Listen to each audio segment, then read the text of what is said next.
Could Joe be next?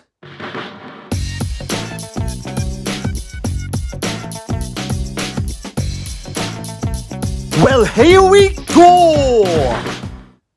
Here we go, back again, and I haven't seen you for a full 24 hours. Yes, a full 24 hours. Well, transfer news. At this moment in time, I'm predicting there's going to be somebody else in by the end of the week. That's my prediction.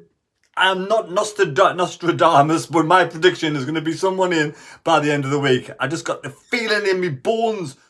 Before we move on to injury news at Sunderland, the injured players and how they're getting on, I want to say, I've got two more names onto the sheet, onto the list, who got the correct score to win. An England shirt, yes. An England shirt, there we go. It is a replica, but it is a very nice extra large England shirt. If you got the correct score against Middlesbrough, you will put your name into the hat. And if you got a chance as well against Fulham, I will be doing a preview for the Fulham game tomorrow night. But those who got the correct score, two more names added to the list. Simo, James Milton, Alan Smith, Jamie SFC, Patrick Wilson, AJ SFC, Rose Laws and Edward Charlton are added to the list. So there we go. So, if you want to be in it to win it, you have to get the score prediction correct. So well done to them people who got the correct score of 2-0 Sunderland against Middlesbrough. So now we're going to move on to injury news at Sunderland on the players. Now, when you get injured players, they've been out for a while. When they come back, it's like having a new signing because you get your squad all bolstered up. So we're going to start off first with Corey Evans. He did go off for 10 minutes, only 10 minutes on the pitch, and he went off at the weekend. But before that, after that, AJ Lessie went off, and I was worried because when a player hasn't played for a long time with an injury and he's forced back into the fray because of injured players, and sometimes you get a bit of a game time, a bit of substitution, come on with 20 minutes to go to get your strength built up. But at the start, he did really well at the start from the beginning of the game against Middlesbrough, and he was absolutely superb. Absolutely superb. He went off with cramp. Apparently it was cramp, so that's absolutely brilliant. I can understand that 100%, so I'm pleased that it's only cramp because he's an absolute star. Right, Corey Evans. Evans was subbed after 10 minutes in the derby match against Bury, but Mowbray was reluctant to say a big deal. It was a big deal. It wasn't a big deal. Right, Corey took a knock on the outside of his knee. Fingers crossed he will be fine. It's the FA Cup next weekend away. And we like to call on Corey. So, he could be. He's hoping, touch wood, nothing to do with his cartilage, just a knock on a bruised knee. So he's expecting Corey to be available for the Fulham game down at, I think is it still Craven Cottage down there? So there we go, that's that one. Now Gucci Goo. Yes, Gooch, hip problem. Gooch was missing from the team sheet in the 2-0 win against Middlesbrough. I thought he'd be on the bench. And Mowbray explained after the match that he suffered from a hip issue. Gucci has a hip flexor problem. I was trying to cajole him 2 days ago that it would be all right. I've played with a load of hip flexor injuries, but the moment I knew he was going for a scan, that the moment I knew he probably wasn't going to play. So that's it. So the scan, it's probably to be 2 or 3 weeks for him. They're just saying 20 or 30 years ago, never had scans. And at the end of the day, he would have got sent to Redcar Beach to run down the beach. But there we go, 2 or 3 weeks for Gucci Goo. Better news for Alex Pritchard, though. Alex Pritchard. Pritchard, man, you fool. Alex Pritchard. Get his name right. Who are you talking to? You. Right. After attempting to return home, what am I even talking about? After attempting to return from a calf issue against Wigan, last month Pritchard was predicted by Mowbray to be back in training this week and could be fit enough for a substitute's appearance at the weekend. That's fabulous. What Mowbray said. I think on Monday is going to be a bright day for us because there will be potentially 5 players, including Pritchard, coming back for us, putting their boots on and training with the team. Because that means Huggins as well. Dennis Serkin hip. Now, he's been out for a little while now. I do like and have a lot of time for Dennis Serkin. He was forced off against Blackburn Rovers on Boxing Day with a hip issue. Could also make a return this weekend at Craven Cottage. Get in. Could be back. I think Monday is going to be a bright day. There we go, another one of his bright days. Including Dennis Serkin, who could be back and putting his boots on, training with the team and could be on the substitutes bench. So there we go. Good news, Dennis Serkin. Absolutely buzzing with that. Happy days. I'm pleased with Dennis Serkin. So there we go. That's some injury news, some players coming back into the fray. Now, who actually thinks? Now, I was listening to Tony Moore. Be careful about Pritchard the other day. And he was saying players like Pritchard coming back would be great for the second part of the season. Who actually thinks Pritchard will be here this time next week?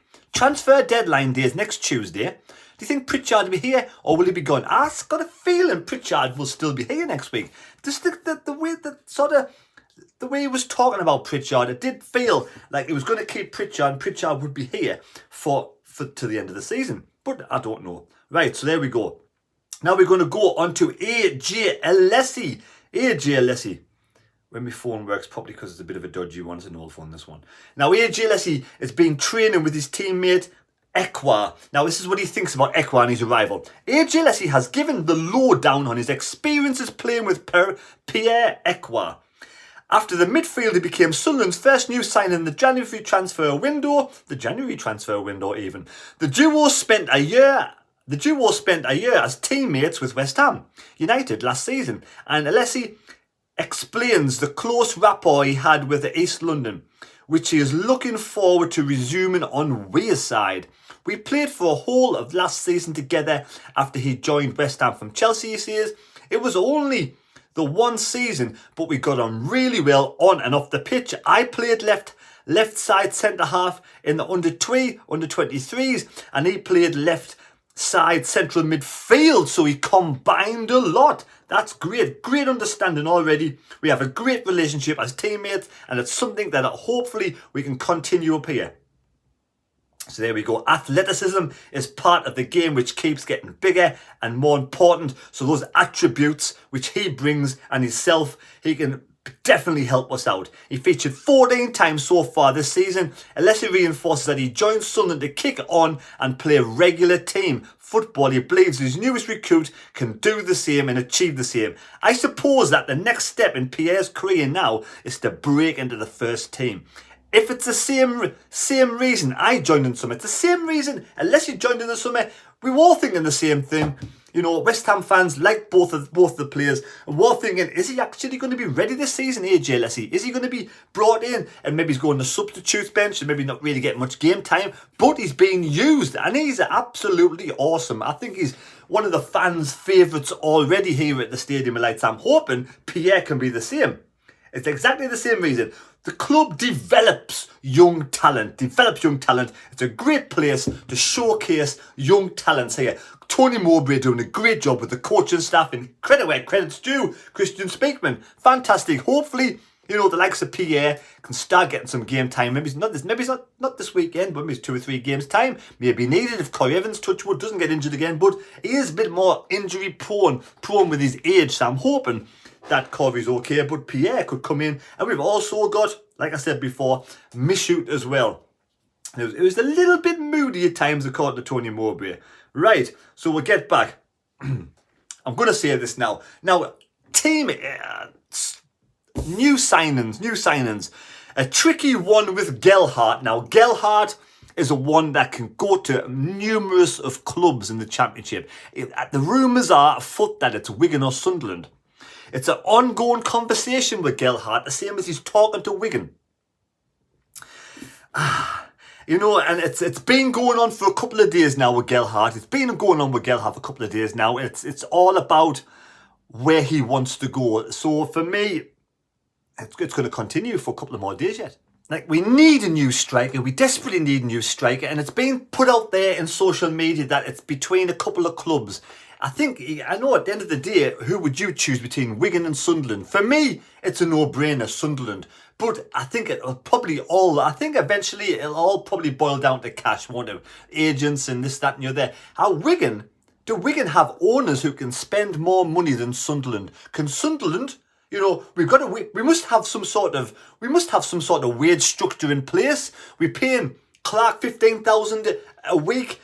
Stuart's been offered something. We don't know what he's been offered, and he's turned it down twice. So there's something there. There's a weird structure there at the Stadium of Light. Now, will Gelhardt want more than what other players are getting at Sunderland? Would he want to kind of break this weird structure and get what he wants? Now, it's down to Speakman, it's down to KLD, what if they really, pardon me, want Joe Gelhardt from Leeds to come to Sunderland. Now, again, like I said, because he's wanted by a few clubs, he can ask for more money. He can probably dictate the terms a lot more than other players can. So for me, it's all down to which club offers Gelhardt the most money. I hope Joe Gelhardt comes to Sunderland, but do we break? Well, I don't even know what the wage structure is. I don't even know, if Clark's on 15,000 a week, what is our wage structure? What do we pay a young lad like that coming in? Clark's a young lad, but he's a permanent.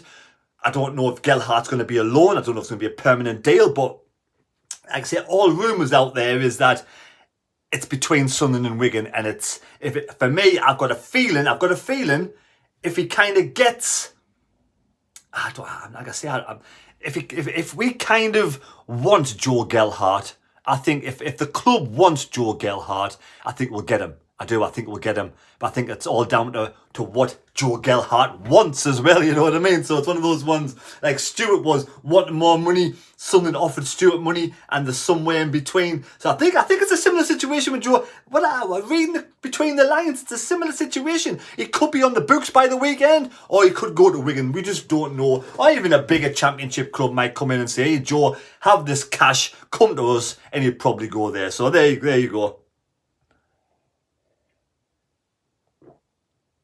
So I think, for me, if Sunderland want him, pay the lad the money. If you think he's good enough and you want him there with Sunderland, with Stuart, then it's all down to cash probably. So there we go. There could be that player, there could be Gelhardt, or could be another player coming in by the weekend. But it's all up to whether we want them or not. Right, I hope you've enjoyed the video. I said before, I'll be doing a match preview tomorrow or Thursday. And thank you for the extra 10 people who subscribed yesterday. Again, if you're getting this far and you're not sick of this old fucking bloke, pardon me French, parlez-vous français, you're not sick of this old mug, subscribe to the channel if you haven't already. If you've already done it, thank you very much. Take care, God bless. Don't forget to give us a thumbs up. And I want to give you a question. Would you want Joe Gelhardt at Sunderland? Would you want to pay him more than Clark? Would you pay him the same as Clark? Again, I don't know the structure. I'm just saying, would you want them? Would you spend a little bit extra to get someone of that quality from Leeds down into the Championship? Now, on a permanent deal or a loan, I just don't know. There we go. Let me know in the comments down below your thoughts on the situation. Thank you very much. Take care. God bless, and we'll see you next time in the Mad Mistake. Hey.